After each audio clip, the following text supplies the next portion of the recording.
할렐루야, 반갑습니다. 네, 주암교회 온라인 사경회를 시작하도록 하겠습니다. 오늘은 출애굽기 강의 84탄이고요. 제목은 성막 예물이란 제목입니다. 출애굽기 이제 25장을 시작하도록 하겠습니다. 출애굽기 25장 1절에서 9절 말씀까지 보도록 하겠습니다. 출애굽기 25장 1절에서 9절 말씀입니다. 여호와께서 모세에게 말씀하여 이르시되 이스라엘 자손에게 명령하여 내게 예물을 가져오라 하고 기쁜 마음으로 내는 자가 내게 바치는 모든 것을 너희는 받을지니라. 너희가 그들에게서 받을 예물은 이러하니 금과 은과 놋과 청색, 자색, 홍색 실과 가는 배실과 염소털과 붉은 물들인 순양의 가죽과 해달의 가죽과 조각목과 둥이와 관유에 드는 향유와 분향할 향을 만들 향품과 호마노며 애복과 흉패에 물릴 보석이니라. 내가 그들 중에 거할 성소를 그들이 나를 위하여 짓되 무릇 내가 내게 보이는 모양대로 장막을 짓고 기구들도 그 모양을 따라 지을지니라. 아멘. 오늘은 하나님께서 성막을 만드는 재료를 예물로 가져오라고 하시는 내용입니다. 그러니까 성막을 다른 말로 하면 뭐 장막이라고도 하고요, 뭐 증거막, 뭐 회막, 그리고 성막 안에도 성소라는 게 있죠. 성소가 있고 지성소가 있고 그래서 명칭은 조금씩 다르고 용도도 뭐 여러 가지 측면에서 이렇게 이름을 여러 가지로 부르지만 제가 혼용해서 사용하더라도 그건 다 같은 장막의 개념을 이야기하는 거니까요. 이해하고 좀 들으시면 좋겠습니다. 그러니까 본문에서 다루어야 할 내용들이 상당히 많아요. 그러나 그 내용들을 이제 차차 조금씩 우리가 보도록 하고요. 오늘은 예물에 관한 어떤 개념 정리만 좀 하고 넘어가도록 하겠습니다. 이런 본문들은, 오늘 본문과 같은 이런 본문들은 우리가 참으로 많이 오해하는 부분이고, 많은 교회들이 이 부분을 잘못 해석하고 잘못 오해해서 헌금을 바치게 하는 도구로 사용하기 좋아하는 본문이 되죠. 그런데 분명한 것은 이 성막 자체는 예수 그리스도를 표현하고 있는 것이라는 걸 최종적으로 성막은 예수 그리스도를 표현하고 있다라고 본문을 이해하고 보셔야 돼요. 그래서 당분간은 이제 성막에 관한 이야기가 계속 등장할 텐데 이 부분을 일단 기본 베이스로 깔고 그 출애굽기를 보지 않으면 이해를 하기가 어렵습니다. 그래서 성막은 예수 그리스도를 표현한다. 예수 그리스도의 십자가 사건을 표현한다라고 이렇게 생각하시고 이 성막에 관한 이야기들을 쭉 이해하면서 보시면 좋겠습니다. 그래서 성막은 예수 그리스도의 십자가를 표적하는 건축물이기 때문에 이 성막이 있는 이유는 하나님의 영광을 위한 거예요. 하나님의 영광을 위한 거. 즉 예수 그리스도의 십자가 사건은 하나님께 영광이 되는 사건이라는 걸 필히 아실 필요가 있다라는 거죠. 성막은 하나님의 영광을 위한 것이기 때문에 십자가를 통한 우리의 구원도 결국은 하나님의 영광을 위한 것이 되는 거예요. 다시 한번 말씀드리면 우리가 구원을 왜 받죠? 우리가 구원을 왜 받아요? 저와 여러분을 위해서 우리가 구원받나요? 우리를 위해서 우리가 구원받나요? 그런 건 아니라는 거죠. 그러니까 하나님의 영광을 위해서 저와 여러분이 구원을 받는 거예요. 그러니까 예수님이 십자가 지신 것은 인간 구원만이 목적이 있는 것이 아니고 그 구원을 통해서 하나님이 영광 받으시는 거죠. 하나님의 영광 받는 거. 그러니까 처음부터 첫 번째 목적이라고 한다면 하나님께서 영광을 받으시는 게 목적이라는 거죠. 그러니까 지구의 창조부터 시작해서 십자가까지 그리고 저와 여러분이 구원받는 것까지 전부 예수님을 통해서 하나님께서 영광 받으시는 일이라는 거죠. 그래서 저와 여러분도 예수님을 통해서 하나님의 사랑을 배우는 것이고 그 사랑을 배운 성도가 이웃사랑도 할 수 있게 되는 개념인 거죠. 자, 그럼 오늘 본문을 들어가서 성막을 만들 때 예물을 가져오라고 하는데 기쁜 마음으로 바치는 자의 예물을 받으라고 말씀하십니다. 그렇다면 기쁜 마음으로 바치는 예물이 아니면 받지 말라는 말이 되는 것이죠. 그럼 이 기쁜 마음이라는 게 도대체 뭘까? 이게 중요하잖아요. 우리가 예물을 바칠 때, 하나님께 예물을 바친다고 할 때 어떤 마음으로 하는 것이 기쁜 마음일까? 이 부분을 이제 우리가 잘못 해석하고 오해하는 경우가 많다라는 거죠. 그래서 이 부분을 오해하면 하나님을 만몬으로 만들어 버리는 경우가 허다해요. 하나님은 만몬으로 만들어 버립니다. 어떤 돈의 신으로. 그래서 교회는 막 돈 하는 곳이다. 막 이렇게 사람들이 이렇게 손가락질을 하기도 하잖아요. 그러니까 그런 우를 범하게 된다는 거죠. 지금 모세가 지난주 말씀에서 드렸다시피 불바다 속에서 40일 동안 하나님과 함께 있어요. 40일 동안. 그런데 사람들은, 그러니까 모세는 산 위에서 하나님과 40일 동안 있고 산 아래서는 사람들이 황금송아지와 40일을 함께 있는 거죠. 그러니까 백성들을 어떤 그 기쁜 마음으로 황금송아지를 만들었다는 것에 우리가 주목할 필요가 있어요. 그러니까 억지로 만든 게 아니었죠. 이스라엘 백성들은 억지로 만든 게 아니에요. 물론 아론은 좀 억지로 만든 케이스가 되겠지만 백성들은 기쁜 마음으로 황금송아지를 만든 거예요. 그리고 축제를 벌이고 있습니다. 거기서 춤을 추며 뛰어놀며 아주 기뻐하고 있어요. 황금송아지를 만들어 놓고. 그렇다면 우리가 기쁜 마음이라는 이 개념 자체가 인간의 개념과 하나님의 개념은 서로 다르다라는 거죠. 이것을 모르니까 우리가 자기 만족으로 헌금을 드리고 나는 충분해, 나는 할 만큼 했어 라고 착각을 하게 되는 거예요. 그럼 도대체 정말 성경이 말하는 기쁜 마음이란 무엇일까? 그러니까 옛날에 그 다방에 가면, 옛날 커피숍 말고 다방에 가면 그 테이블마다 재떨이가 하나씩 있어요. 아마 남자 형님들은 아마 아실 텐데 재떨이가 있는데 그 재떨이가 보통 이제 그냥 일반적인 재떨이가 아니고 거기 12동물이 그려져 있어요. 12동물이. 띠라고 하죠. 띠. 자축인묘진사오미.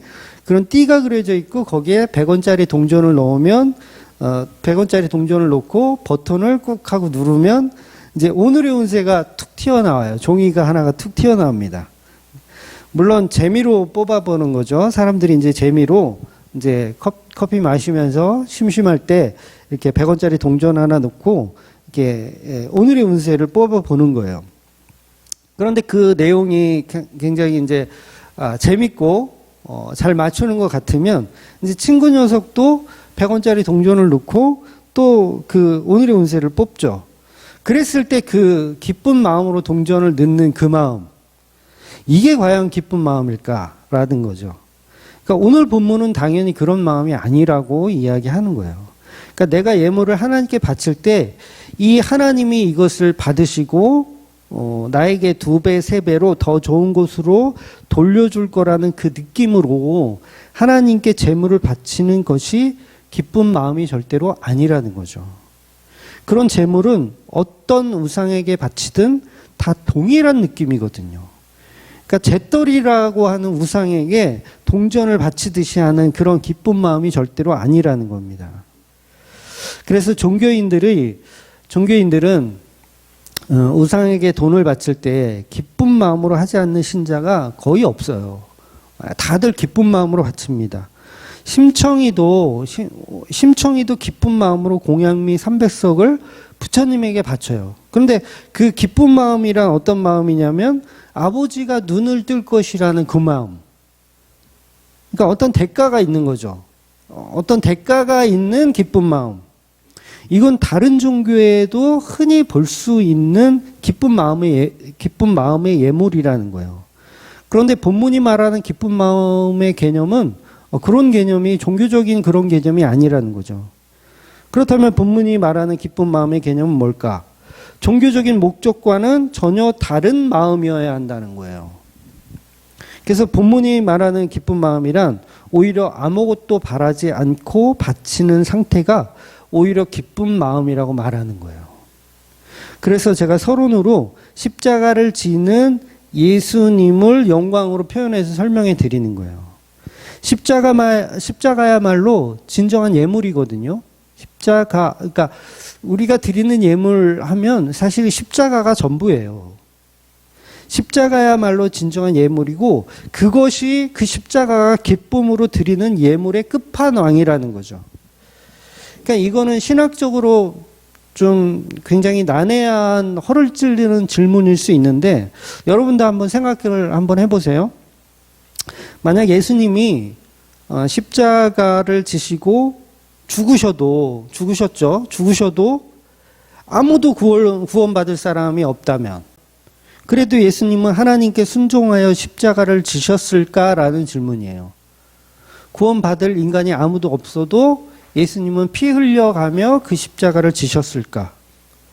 물론 이런 질문을 십자가를 폄하하는 질문이라고 욕을 하실 수도 있겠지만 하나님이 예수님에게 구원의 목적을 예를 들어서 비밀로 하시고 예수님에게 구원의 목적을 비밀로 하셔가지고 너는 그냥 지구에 내려가서 그냥 십자가에 달려서 죽으라는 그 명령만 예수님이 알고 죽으셨다. 그렇다고 한다면 그래도 예수님이 십자가를 지셨겠냐는 것이죠. 목적을 모르는 상태에서. 그래도 예수님은 하나님께 순종하여 십자가를 지었다는 것입니다. 성경을 근거해 보면 예수님은 구원받을 인간이 아무도 없어도 하나님께 순종하여 십자가를 지셨다라는 거죠. 왜냐하면 이삭의 번제 사건을 봐서 우리가 알듯이 아브라함은 이삭을 번제로 바치고 나서 받을 보상에 어떤 눈이 멀어서 번제를 드리는 행동을 한 게 아니거든요.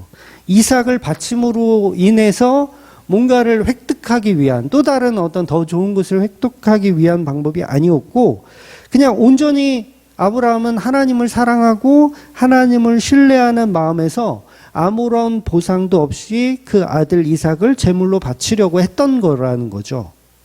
이삭도 마찬가지죠. 이삭도 내가 번제함으로 죽으면 어떤 나에게 생겨날 보상 따위를 생각하고 죽으려고 했던 게 아니라는 거죠. 그러니까 바라는 마음이 없다라는 거예요. 아브라함과 이삭은 하나님께 번제라는 예물을 올려드리면서 무엇 하나 바라는 것이 없었다라는 거죠. 그냥 처음부터 끝까지 하나님의 영광을 위하여 하나님의 말씀에 순종하기 원해서 아무런 목적 없이 그냥 순종하더라는 거죠. 그렇다면 인간 구원의 목적이 달성되지 않아도 예수님은 하나님의 명령에 의하여 순종하여 십자가를 지셨다라는 겁니다. 왜냐하면 예수님이 하나님께 영광을 돌릴 수 있는 방법은 십자가뿐이고 예수님은 하나님을 너무도 사랑하기 때문이죠. 그래서 그 십자가로 예수님은 영광을 받으실 수 있기 때문에 인간 구원과는 무관하게 예수님은 십자가 지었을 거라는 거죠. 그래서 예수님은 인간들의 구원과 상관없이 십자가를 지면 그 자체가 영광이 되는 겁니다. 그렇기 때문에 이 세상의 인간들이 한 명도 예수님을 믿지 않아도 예수님은 십자가를 지시는 거죠. 왜? 하나님을 사랑하고 또 하나님께 순종하기를 원하고 또 하나님께 영광이 되기를 원하기 때문에 예수님은 인간들이 한 명도 예수님을 믿어주지 않더라도 예수님은 십자가를 마다하지 않고 지셨다라는 거예요. 순종하며 지셨다라는 거죠. 그러니까 인간 구원과 상관없다고 해도 하나님의 영광을 위해서 예수님은 순종하셨다라는 것으로 보는 것이 맞는 거죠. 왜냐하면 예수님은 하나님의 영광을 위해 십자가를 지신 것이고 그게 첫 목적이기 때문에 그래요. 성경 전체가 그걸 말하고 있습니다. 그렇다면 예수님이 십자가 사건을 우리 인간을 위한 것이라고만 최종 목적을 바꿔버리면 이건 인본주의적인 발상이 되는 거예요. 그러니까 예수님의 십자가 사건이 물론 인간의 구원이 맞아요. 인간의 구원을 통해서 예수님이 영광되고 하나님이 영광되는 게 맞는데 그걸 빼버린다면 인간의 구원 자체를 빼버린다면 그래도 예수님은 십자가의 죽음으로 하나님께 영광을 돌리더라는 것이죠. 그래서 인간 구원을 목적으로만 하는 십자가는 전부 거짓말이 되는 겁니다. 그러니까 하나님의 영광을 빼버린 인간 구원의 목적을 둔 십자가는 거짓말이 되는 거예요. 그래서 인간이 자기 구원을 주인공으로 만들고 싶은 인간의 욕망이라는 거죠. 십자가를 인간 구원의 목적으로 신앙하는 것이 바로 산 아래의 사람들이 지금 하고 있는 기쁜 마음이에요. 산 아래 사람들이 하고 있는 황금송아지 사건입니다. 그러니까 기쁜 마음은 두 가지가 되는 것이죠. 하나님의 영광을 위한 기쁜 마음이 있고 또 인간이 인간을 위한 기쁜 마음이 있는 거예요. 그러니까 하나님을 이용한 인간의 마음에 기쁜 마음도 있는 거죠. 그런 것들이 이제 잘못된 기쁜 마음이라는 거예요. 그래서 황금송아지를 만든 백성들을 하나님이 뭐라고 하시냐면 전부 진멸하겠다고 말씀하세요. 다 죽여버리겠다라고 말씀하세요. 모세 너만 남기고 다 죽여버리겠다라고 하실 정도였어요. 물론 그때 모세가 하나님께 기도하여서 백성들이 살게 되지만 개념 자체가 인간 구원만을 목적으로 하면 안 된다는 것이죠. 그래서 저와 여러분은 기쁜 마음이라는 개념을 잘 이해하실 필요가 있습니다. 즉 예수님의 십자가 사건 그 목적이 없는 그저 순종의 마음이 바로 기쁜 마음이라는 거예요. 인간이 인간을 위한 목적 없는 마음, 이것이 하나님께 영광이 되는 마음입니다. 어쩌면 이건 인간들은 절대로 할 수 없는 영역의 마음이에요. 그래서 저와 여러분은 예수님의 은혜로 하나님께 영광을 돌릴 수가 있는 거예요. 예수님의 은혜로 하나님께 영광을 돌릴 수 있는 거예요. 그래서 우리가 드리는 예물로는 하나님께 영광을 돌릴 수가 없고 우리가 드리는 예물은 예수님을 바르게 믿는 게 사실 바른 예물을 드리는 겁니다. 그러니까 헌금이라는 것도 십자가의 은혜를 바르게 아는 자가 할 수 있는 거예요. 그래서 세상 종교에서는 절대로 불가능한 것이 기쁜 마음으로 드리는 예물입니다. 여러분 점을 보러 가서 이제 무당에게 목적 없이 복채를 막 주나요? 이유가 있으니까 주는 거잖아요. 복채를 주는 이유는 이유가 있으니까 주는 거예요. 오늘 본문은 기존의 종교적 예물 방식하고는 완전히 다른 개념을 이야기하는 겁니다. 예전에 제가 회사를 다닐 때 매출이 한 10억 정도 했었던 아주 작은 회사였어요. 1년 매출 한 10억 정도. 근데 대기업 이제 거래를 따면서 수주를 하면서 연 매출이 갑자기 막 100억 가까이가 됐어요. 100억 가까이가. 그러니까 엄청나게 성장한 거죠. 그 대기업 수주를 받으면서. 당연히 회사가 돈이 많아졌고, 땅도 사고, 건물도 짓게 되었어요. 그래서 기공식 하는 날, 이제 왜 기공식 하면 이제 막 그 동네 유지들 막 모아놓고, 막 커튼, 리본 같은 거 자르고 하잖아요. 그야말로 전 직원들이 축제의 날이었죠. 그러니까 돼지머리 이렇게 올려놓고, 그 돼지머리에다 절하고, 또 돼지 코에다 막 10만원짜리 막 이렇게 수표 꽂아놓고, 누구 하나 기쁜 마음이 아니었던 사람들이 없어요. 전 직원이 모두 즐거워하고 기뻐했습니다. 동네 사람들까지도 기뻐했어요. 왜 회사가 잘 되면 이제 월급도 오르고 보너스도 받고 그리고 주위의 상가들도 이제 회사가 커짐으로 장사가 잘 되기 때문에 누구 하나 싫어하는 사람이 없었습니다. 전부 좋아했어요. 그래서 회사가 잘 되면 당연히 직원들에게도 성과급을 주고 또 실제로 성과급도 많이 받았거든요. 다들 즐거워했습니다. 그렇다면 하나님께 드리는 예물의 개념도 이런 개념이 맞느냐는 거죠. 어떤 이런 인간의 즐거움으로 드리는 헌금. 절대 그런 얘기가 아니라는 거예요. 본문이 말하는 예물을 드리는 기쁜 마음이란 내가 지금 돈을 이렇게 드리면, 돈으로 이렇게 도와주면 그 상대가 그 도움을 받아서 나중에 성공해서 그 대가를 막 2배, 3배로 갚아줄 것을 바라는 개념에서 드리는 거. 요게 바로 종교적인 관점이에요. 하나님 말씀하시는 기쁜 마음으로 바치는 예물의 개념은 그냥 아무 조건 없이 바치는 것을 기쁜 마음이라고 이야기하는 거예요.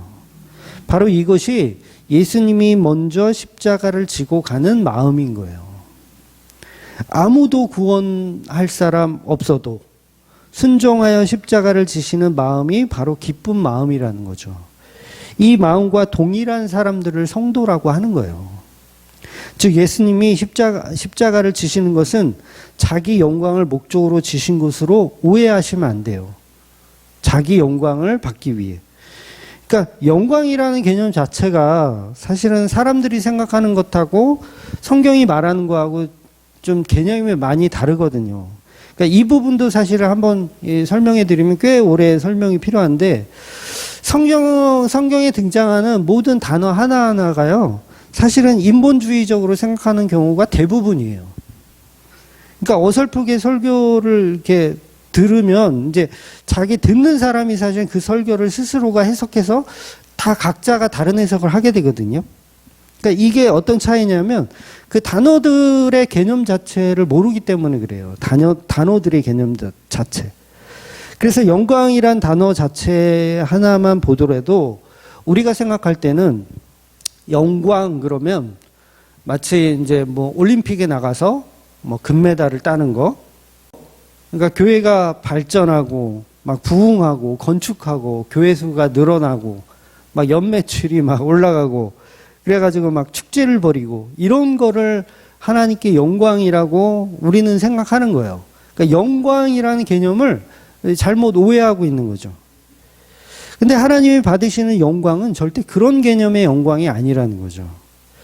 그러니까 똑같이 우리가 찬양을 하더라도 영광 영광 할렐루야 이렇게 찬양을 하더라도 그 머릿속에 있는 영광이란 개념이 전혀 다른 거예요. 어떤 사람은 막 올림픽에서 금메달 따는 거를 영광으로 생각하고 또 어떤 사람들은 또 어디 가서 상 받는 것을 영광으로 생각하고 이게 전혀 다른 개념으로 이해하고 있다는 거죠.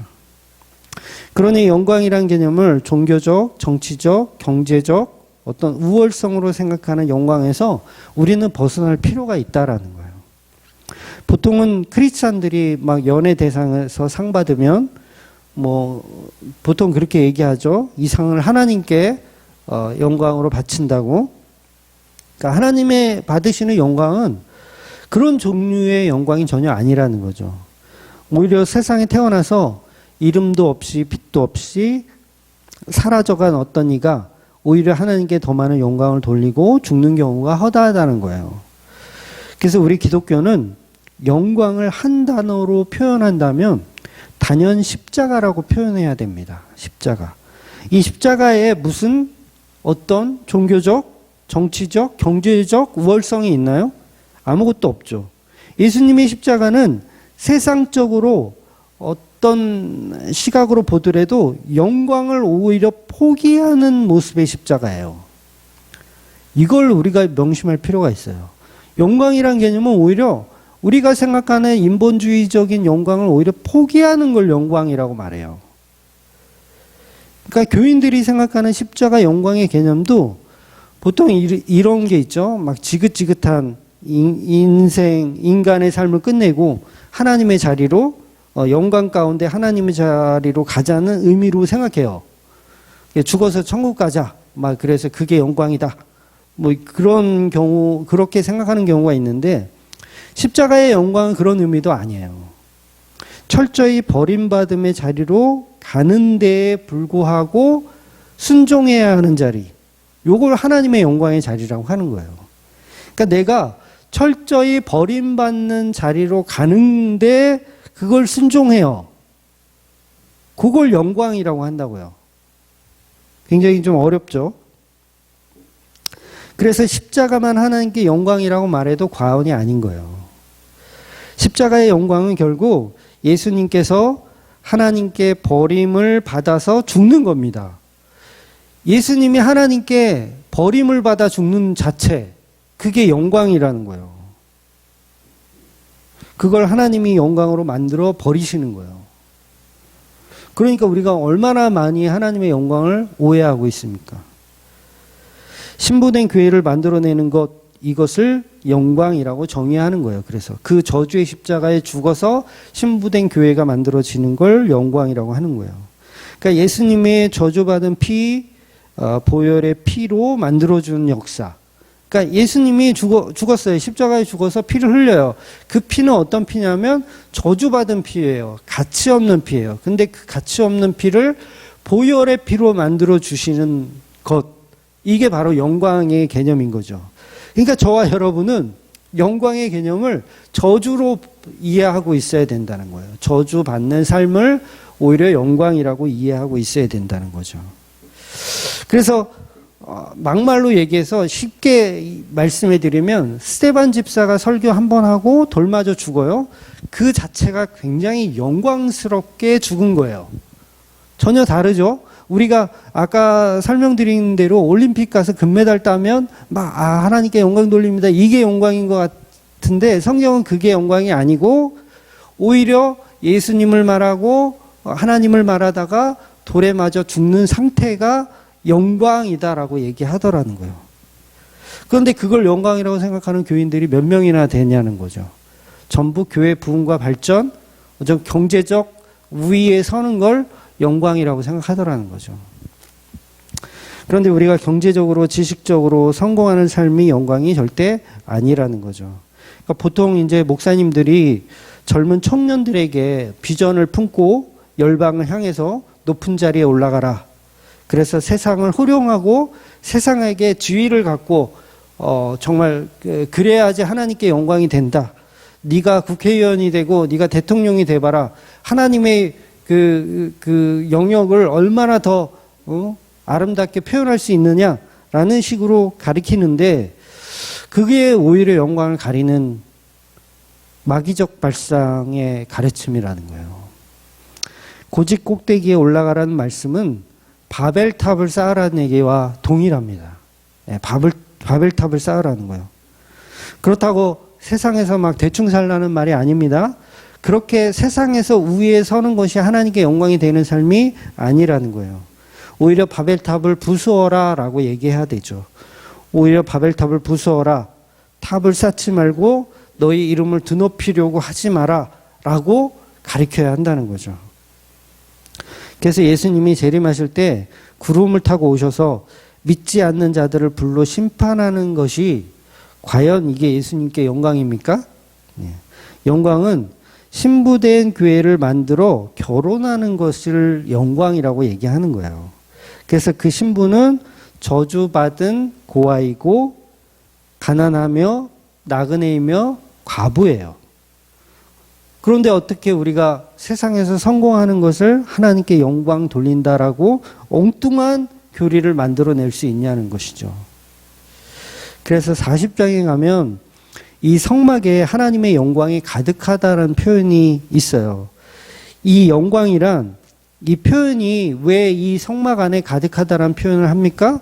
영광이란 표현을 하려면 사막에서 천막을 쳐놓고 영광이란 표현을 하면 안 되고 정말 바벨과 같은 어떤 그런 대도시에 넓은 신도시에 으리으리한 성전을 짓고 만들고 나서 거기에 하나님의 영광이 임하셨다 이렇게 표현해야 되는데 겨우 오늘 본문의 내용을 보면 뭐 염소털, 가는 배실, 그 다음에 해달의 가죽, 이거 얼마나 해달의 가죽 냄새 나겠어요.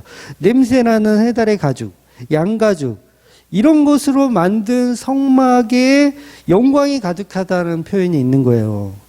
그러니까 이거는 그 영광이 아니었던 거죠. 출애굽기 40장 34절 35절 보겠습니다. 구름이 회막에 덮이고 여호와의 영광이 성막에 충만하매 모세가 회막에 들어갈 수 없었으니 이는 구름이 회막 위에 덮이고 여호와의 영광이 성막에 충만함이었으며.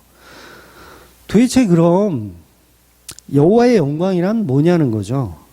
이 성막 속에 신부된 어린 양 예수의 십자가를 통한 신부된 교회가 있기 때문에 이것을 하나님께 영광이라고 표현하고 있는 거예요. 저와 여러분 속에 십자가에 죽은 그 신랑 예수 그리스도가 있다면 그것은 바로 하나님께 영광이 되는 상태라는 거예요. 그러니까 저와 여러분의 마음속에 막 탐욕이 가득해요. 이 세상에 성공이 가득하고 이 세상에 높은 자리가 가득 들어 있어요. 그러면 이건 영광의 상태가 아닌 거예요. 내가 요번에 금메달을 꼭 따야지라는 마음이 가득 들어 있으면 이건 영광이 아닌 거예요. 이 속에 뭐가 있어야 되냐면 죽은 예수가 들어 있어야 되는 거죠. 십자가에 죽은 예수. 그 하나님의 순종에 의해서 피 흘려 죽은 그 예수 그리스도가 저와 여러분의 마음속에 있을 때 이게 영광이 되더라는 거예요. 거기에는 인간의 부와 명예 아무것도 필요가 없는 거죠. 하나님 그 아들 예수를 왜 십자가에 내어주셨습니까? 바로 하나님의 영광을 위해서예요. 그런데 그 영광이란 다시 말씀드리지만 부귀영화가 아니고 신부된 교회를 살려내는 일이 바로 하나님께 영광이라는 것입니다. 저와 여러분을 그 아들 예수님의 며느리 삼는 일이 바로 하나님의 영광이라는 거예요. 그럼 우리가 그 아들 예수님을 신랑으로 함께 누리고 사는 것이 전부 하나님께 영광을 돌리는 삶이라는 거예요. 그래서 결과적으로 보면 구속사적 모든 하나님의 일이 전부 영광인 거예요. 그러니까 성막 만드는 일도 왜 영광이 되죠? 그 성막 속에 예수님의 십자가를 고스란히 표현하고 있기 때문에 하나님은 그 성막에 구름기둥과 불기둥으로 영광스럽게 임하시는 거예요. 왜? 성막 안에 죽은 예수가 있거든요. 그리고 성도가 있거든요. 그러니까 거기에 성령이 임해서 그 하나님의 영광이 임하시는 거예요. 심지어 인간이 죄를 범하고 은혜를 알게 되는 상태도 하나님의 영광인 거죠. 나는 정말 구원받지 못할 창녀임에도 불구하고 나를 아내 삼아 주겠다라는 그 예수님의 사랑 때문에 우리가 창녀인 우리가 하나님께 영광이 되더라는 거예요. 그러니까 예수님은 자기 받을 영광이 없이 신부된 교회를 사랑하셔서 아무런 자기 보상 없이 지신 것이 십자가인데 그 십자가가 하나님께 영광이 되더라는 것이죠. 우리 성도들도요 똑같습니다. 그래서 나의 영광이 없는 값없이 내어주신 그 신랑 예수의 은혜와 사랑을 알고 사랑하는 상태가 바로 하나님께 영광 돌리는 상태가 되는 거예요. 그래서 성도는 먹든지 마시든지 무엇을 하든지 다 하나님의 영광을 위해서 사는 겁니다. 그 먹든지 마시든지가 뭐예요? 예수님의 살과 피를 말하는 것이고 그 십자가의 은혜를 영광이라고 말하고 있는 겁니다. 그러니까 저와 여러분이 하나님께 영광을 돌릴 수 있는 유일한 방법은 예수님의 십자가를 믿고 살아가는 것뿐입니다. 그렇다면 이스라엘 백성들이 성막을 만들기 위해서 재료를 바치는 것은 자기를 위한 어떤 행동이 아니고 십자가에 죽은 예수님을 사랑하는 마음에서 하는 행동이기 때문에 그것을 기쁜 마음이라고 정의할 수 있는 거예요. 그래서 믿지 않는 사람들은 어떤 행위와 믿음을 구분하려고 해요. 믿지 않는 사람들은 행위와 믿음을 구분하려고 합니다. 왜냐하면 예물을 바치는 것은 행함으로 규정하는 마음이 있고 또 믿음은 또 믿음으로 따로 규정하고 싶은 거예요. 그 자체가 사실 불신자적 마음이에요. 행함과 믿음은요 하나입니다. 하나. 그러니까 행함이 없는 믿음은 있을 수가 없고 믿음이 없는 행함도 성도에게는 있을 수가 없는 거예요. 그러니까 믿음과 행함을 구분하여 질문하는 자체가 사실은 불신자들이 하는 질문이에요. 그러니까 예를 들면 이런 거죠. 어떤 분이 이제 교회 청소를 이렇게 하세요. 우리 교회도 이제 집사님 두 분이 교회 청소를 매주 수고해 주시는데, 그럼 그 청소하는 행동을 믿음이라고 정의할까요? 아니면 행위라고 정의할까요? 저는 그걸 행위로 보지 않습니다. 그걸 믿음이라고 봐요. 그래서 우리 집사님 참 믿음이 좋으시구나 이렇게 생각하지 행위가 좋으시구나 이렇게 생각 안 해요. 그러니까 저 행위가 굉장히 갸륵하다 이렇게 생각하지 않고 우리 집사님 믿음 참 좋으시네라고 생각한다는 거예요. 그러니까 행위와 믿음은 성도에게는 같은 말이 되는 거죠. 그런데 가짜들은 믿음과 행위를 구분하려고 합니다. 왜? 행위에는 다른 목적이 있거든요. 행위에는 다른 목적. 그러니까 헌금을 하더라도 뭐 30배, 60배, 100배로 되돌림을 원하는 헌금. 이게 뭐예요? 이게 행위예요, 행위. 이건 믿음이 아닌 거예요. 그런 목적 없이 드리는 헌금을 믿음이라고 하지 행위라고 하지 않습니다. 그러니까 본문에서 말하는 기쁜 마음으로 드리는 예물은 행위가 아닌 믿음으로 드려야 하는 거예요. 그래서 믿음으로 드리는 예물만 받고 행위로 드리는 예물은 받지 말라고 오늘 본문이 말씀하고 있는 겁니다. 즉 믿음으로 드리는 예물의 개념은 하나님의 것을 하나님에게 돌려드리는 것이기 때문에 그 예물에 목적을 부과할 수가 없는 거예요. 이것을 본문이 기쁜 마음이라고 하는 것입니다. 보통은 우리가 헌금이나 연보를 할 때도 이것을 기쁨으로 받아주시고 30배, 60배, 100배의 축복을 달라고 하잖아요. 그 자체가 자원하는 마음이 아닌 거예요. 기쁨으로 드리는 마음이 아닌 거예요. 하나님을 만몬으로 우상으로 만들어버리는 이교도적인 행동입니다. 그래서 고린도 후서에 연보에 관한 이야기를 사도 바울이 할 때도 뭐라고 말씀하시냐면 고린도 후서 9장 7절에 보면 이렇게 이야기하고 있어요. 각각 그 마음에 정한 대로 할 것이요 인색함으로나 억지로 하지 말지니 하나님을 즐겨내는 자를 사랑하시느니라. 분명히 여기서는 각각 그 마음에 정한 대로라고 하고 있어요. 각각이라는 뜻이 뭐예요? 동일한 액수의 헌금을 내지 말라는 얘기예요. 그러니까 분명히 인색함이로나 억지로 하지 말라고 또 되어 있죠. 그러니까 억지로가 뭐예요? 억지로가 내가 싫은데 하는 게 이제 당연히 억지고, 이 말은 무슨 얘기냐면 마치 투기나 어떤 투자하듯이 이렇게 헌금하지 말라는 얘기예요. 투자하듯이 연보하지 말라. 여러분 주식 투자 그 용어 중에 물타기라는 게 있어요. 물타기. 그러니까 분명히 이 회사는 부채도 없고 그 다음에 매출도 좋고 성장성도 있고 가치성도 있어요. 그래서 정말 좋은 회사구나 생각해서 그 회사 주식을 샀어요. 그런데 이유가 어땠는지 모르겠는데 이상하게 다 좋은데 주식이 자꾸 오르지 않는 거예요. 그러니까 수급의 문제인지 모르겠는데 자꾸 주식이 떨어져요.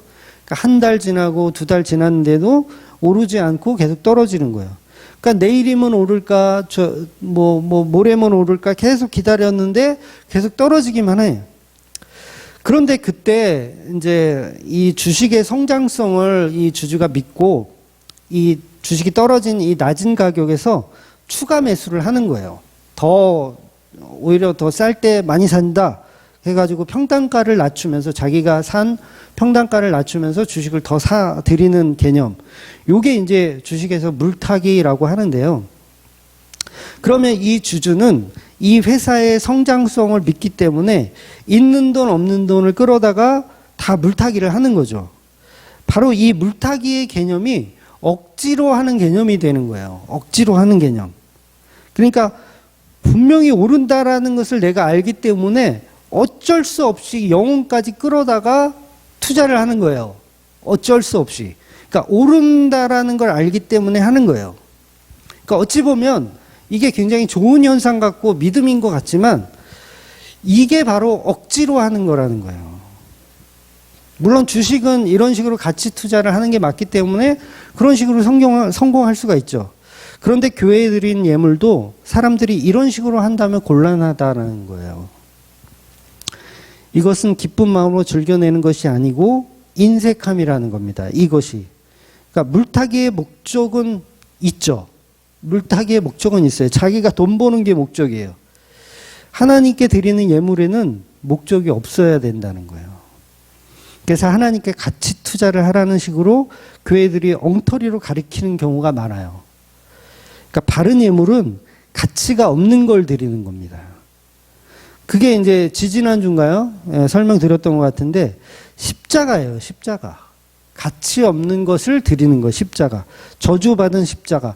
먹지도 못하는 죽어버린 양을 하나님께 드리는 거. 쓰레기를 하나님께 드리는 거. 이게 아벨의 제물의 개념이라 그랬잖아요.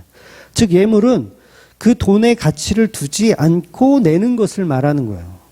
그래서 연보라는 개념이 뭐냐면 버리는 돈이라는 개념이에요. 버리는 돈. 그래서 연보는 하나님의 것을 하나님에게 돌려드리는 개념이고 그 돈에 내가 가치를 부여하지 못하는 거예요. 그래서 오늘날의 헌금도 이제 신부된 교회가 교회를 위해 드리는 개념으로 이해하셔야 돼요. 그러니까 오늘날에 드리는 헌금은 신부된 교회가 교회를 위하여 드리는 개념. 그러니까 내 것이 아니고 교회의 것을 교회에게 드리는 개념이 되는 거죠. 그래서 교회가 교회의 것으로 드리는 개념이 헌금, 연보 이런 개념인 거예요. 그래서 교회가 아닌 사람들은 연보를 할 필요도 없는 거죠. 교회 아닌 사람들은 연보를 할 필요가 없어요. 그리고 연보를 안 한다고 해서 그걸 또 뭐라고 할 필요도 없죠. 예. 그래서 헌금은 나의 피땀 눈물 그 개념으로 드리는 게 아니고 십자가에 이루신 예수님의 피로 만들어진 교회가 교회에게 드리는 개념인 거예요. 그러니까 내가 이만큼 노력하고 수고해서 이만큼 벌었는데 하나님께 나의 노력의 결과를 헌금합니다. 요게 잘못된 방식이라는 거예요. 요게 가인의 제사 방식이에요. 가인의 제사 방식. 그러니까 바른 방식은 어떤 거냐면 내가 그냥 하나님의 은혜로 제가 먹고 사는데 교회를 위해서 조금 나눕니다. 그게 맞는 거예요. 그래서 헌금은 내 것을 드리는 개념이 아니고 하나님의 것을 형제 자매에게 나누는 개념이에요. 그걸 연보라고 하는 거예요. 그래서 이스라엘 백성들은 금과 은을 애굽에서 가지고 나올 때 자기 것을 가지고 나오는 게 아니거든요. 자기 것을 가지고 나오는 게 아니고 이들은 노예로 살았기 때문에 보수를 받아가지고 나올 필요가 없어요. 아니, 필요가 없는 게 아니라 보수를 받아가지고 나오게 되면 이거는 노예가 아니잖아요.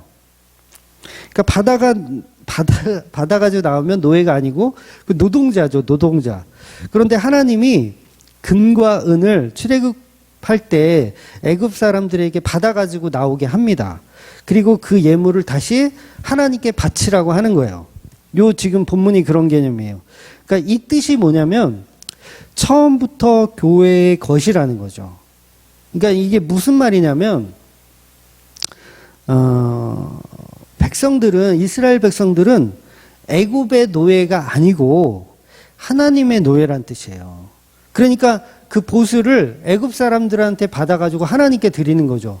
그러니까 우리는 애굽의 노예가 아니라 하나님의 노예다라는 개념인 거예요.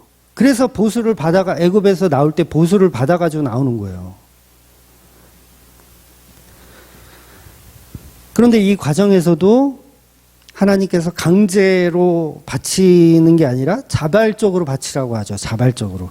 그래서 성도는 기쁜 마음으로 하나님의 노예가 되는 것에 참여하는 것. 요게 예물을 바치는 개념이에요. 나는 하나님의 노예가 되어도 좋아요 라는 개념에서 애굽에서 가지고 나왔을 때 있었던 금을 하나님께 돌려드리는 예물. 그러니까 나는 하나님의 노예입니다 라는 의미가 되는 거죠.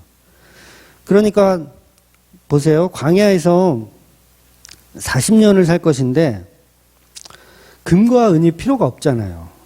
그러니까 성막을 짓게 하기 위해서 일부러 하나님이 애굽에서 나올 때 가지고 나오게 하신 거예요. 우리가 이 개념을 모르니까 금과 은을 자기를 위한 것이라고 생각하는 거예요. 자기를 위한 거. 그러니까 처음부터 금과 은을 가지고 나오게 한 목적은 성막을 짓기 위한 목적이었어요. 그래서 이제 언약궤에도 금이 꽤 들어가거든요. 그러니까 그런 거를 만들기 위한 목적이었다라는 거죠. 그런데 사람들은 그게 자기 거라고 생각하죠. 자기 거라고. 그래서 그걸로 뭘 만들어요? 황금송아지 만들잖아요. 그러니까 우리는 애굽의 노예도 아니고 하나님의 노예도 아니고 황금송아지의 노예가 되고 싶다라는 거죠.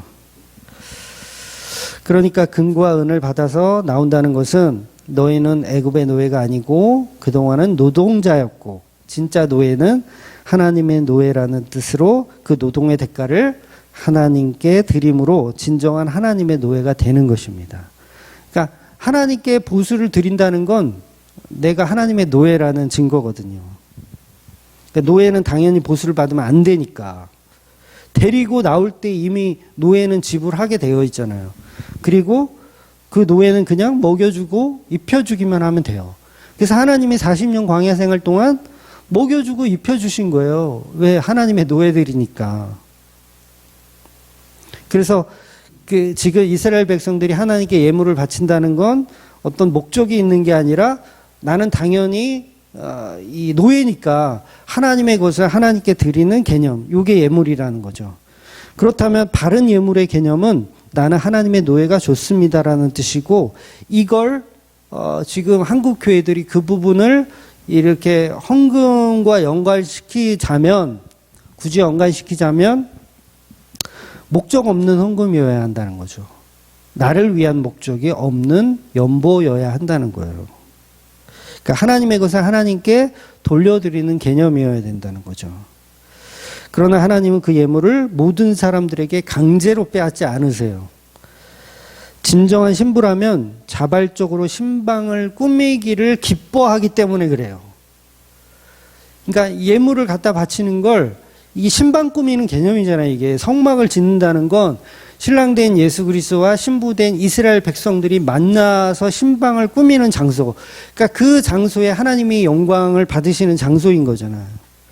그래서 신방을 꾸미는 상태이기 때문에 기쁜 마음으로 예물을 가져올 수 있다라는 거죠. 그러니까 이 기쁜 마음이라는 개념이 완전히 다르죠. 그래서 예물은 자유롭고 기쁜 마음으로 자원하는 물건들이지 절대 의무로 드리는 게 아닙니다. 그래서 오히려 오늘은 자원하는 마음이 아니면 받지 말라는 식으로 말씀하시는 거예요. 그래서 보통 교회에서 건축 같은 거 할 때 이제 의무적으로 이제 계좌를 작성하라고 이렇게 하는 교회가 있잖아요. 전에 다니던 교회에서도 그런 걸 했었던 기억이 나는데, 막 작정 헌금을 하래요. 그러니까 돈을 내라는 게 아니라 한 해 동안 얼마를 낼 건지를 작성하라는 거죠. 이게 뭐예요? 이게 의무적인 거죠. 억지로 하는 거죠. 제가 감히 말씀드리는데 아직도 이런 식으로 해서 헌금을 미리 작정하고 써내라는 교회가 있다라면 그런 교회는 아예 다니지도 말라고 제가 말씀드려요. 그건 이미 교회가 아니고요. 종교 사기 집단에 불과합니다. 그러니까 교회 헌금은 하고 싶을 때 하시면 되세요. 그냥 하고 싶을 때, 감동이 올 때 하시면 돼요. 교회 헌금을 어느 성경에서 작정하고 약속대로 이행하라고 써져 있습니까? 전부 그건 인간들의 생각일 뿐이에요. 하나님이 무슨 사채업자도 아니고, 혹시 이제 헌금 같은 거를 이제 서원하셔가지고 막 그런 걸로 이제 고민하시는 분이 가끔 있던데, 그냥 털어버리세요. 그거 그냥 아무것도 아닙니다. 교회 봉사도 마찬가지죠. 즐겁지 않으면 할 필요가 없어요. 어떤 분들은 그래요. 억지로라도 봉사를 해야 그 사람이 신앙이 성장하고, 억지로라도 헌금을 해야 이제 미천 생각나서 교회를 안 떠나고 뭐 열심히 한다. 이렇게 반박하시는 분도 계시겠지만, 성경이 말하는 개념은 전혀 그렇지가 않아요. 그러니까 36장에 가면 백성들이 가지고 온 예물이 너무 많아서 그만 가져오라고 하거든요. 이제 출애굽기 36장 5절에서 7절 보면 나와 있는 말씀인데 한번 제가 읽어볼게요. 모세에게 말하여 이르되 백성이 너무 많이 가져오므로 여호와께서 명령하신 일에 쓰기에 남음이 있나이다. 모세가 명령을 내리매 그들이 진중에 공포하여 이르되 남녀를 막론하고 성소에 드릴 예물을 다시 만들지 말라 하매 백성이 가지고 오기를 그치니 있는 재료가 모든 일에 하기에 넉넉하여 남음이 있었더라. 그러니까 하나님이 임재한 교회는요, 절대 망해도 망한 것이 아니기 때문에 돈 때문에 걱정할 필요가 없습니다. 그러니까 한마디로 억지로 하실 필요가 없다는 얘기예요. 물론 교회가 형편이 어렵고 그러면 조금 더 내야겠다라는 마음이 있으면 하시면 돼요, 그냥. 근데 내가 형편이 좀 어렵고 그러면 안 하셔도 됩니다. 그러니까 사업이 잘 되고 형편이 넉넉하다 그러면 좀 하셔도 되고, 그러니까 상황에 맞게 자원하는 마음으로 하셔야 된다는 거죠, 헌금이란. 그러니까 재정위원들이 이제 보통 눈치를 보잖아요. 뭐 저희 교회는 아직 재정위원이 없어서 눈치 볼 상대는 없지만 재정위원들 눈치를 보잖아요. 그럴 필요가 없다라는 거예요. 이미 예물은요, 십자가로 이미 지불이 되었습니다. 이미 지불이 되었어요. 형편이 어려워서 못하는 것을 눈치 볼 필요가 없어요. 오히려 그런 사람들이 있어요. 오히려 자기는 형편이 어렵기 때문에 헌금 낼 돈도 없다. 그래서 나중에 여유가 생기면 그때 교회를 다니겠다. 그런 사람들 의외로 많습니다. 의외로 많아요. 저도 많이 만나봤어요. 교회가 그런 사람들 다 쫓아내고 있는 거예요, 지금. 물론 오늘 본문이 말하고 있는 개념은 헌금 이야기는 아니에요. 제가 예물 이야기가 나와가지고 이렇게 말씀드리는 건데, 다시 말씀드리지만 성막이라는 것은 예수님의 십자가의 임재를 표현하는 겁니다. 그러나 예물의 개념이 나오기 때문에 말씀드리는 건데, 그래서 오늘 본문에 나오는 예물의 품목을 보면 금과 은 같은 비싼 물건도 있지만 가는 배실, 염소, 털 같은 것은 아주 싼 물건이에요. 따라서 누구나 마음만 있으면 형편에 상관없이 할 수 있는 것들입니다. 그러니까 하나님이 성도들에게 바라시는 것은요, 어떤 돈이 아니에요. 하나님이 성도들에게 바라시는 건 성막의 참여예요. 성막의 참여. 돈이 아니고. 그러니까 가는 배실 조금이라도 이렇게 드리면서 그 성막에 참여하라는 거죠. 그래서 이사야서 1장에 보면 예물에 관해서 엄청난 말씀을 하시거든요. 그러니까 이사야서는 구약이기 때문에 하나님은 예물을 기뻐하시고 억지로라도 드리는 예물을 갸륵하게 받으실 거라고 말씀하실 것 같은데 전혀 다른 말씀을 하시더라는 거예요. 그래서 보통 목사들이 하는 억지로라도 해야 된다, 뭐 그렇게 얘기하는 거 다 거짓말입니다.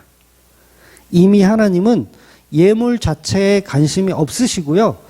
함께 참여해라, 그 의미예요. 참여해라.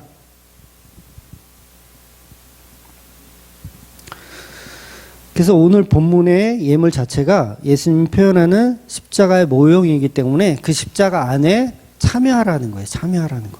그러니까 돈이 없어도 신앙생활을 하실 수가 있다라는 거죠. 이사야서 1장 11절에서 17절까지 14절까지만 제가 한번 읽어드릴게요. 여호와께서 말씀하시되 너희의 무수한 재물이 내게 무엇이 유익하뇨? 나는 순양과 번제와 살찐 짐승의 기름을 배불렀고 나는 숫송아지나 어린 양이나 숫 염소의 피를 기뻐하지 아니하노라. 너희가 내 앞에서 보이러 오니 이것을 누가 너희에게 요구하였느냐? 내 마당만 밟을 뿐이라.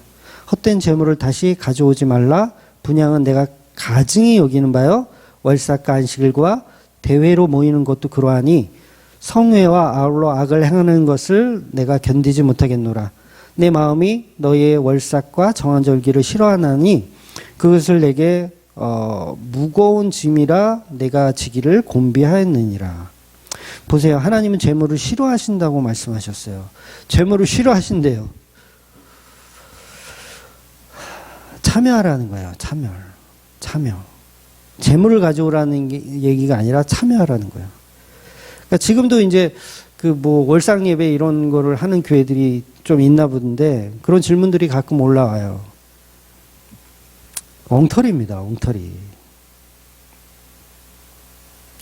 신부된 교회로 예수를 보지 못하면 헌금을 보는 거예요. 아무것도 아닌 곳에 집중하게 되는 거예요. 그러니까 왜냐하면 이런 예물들은 오늘 본문의 성막도 마찬가지고요.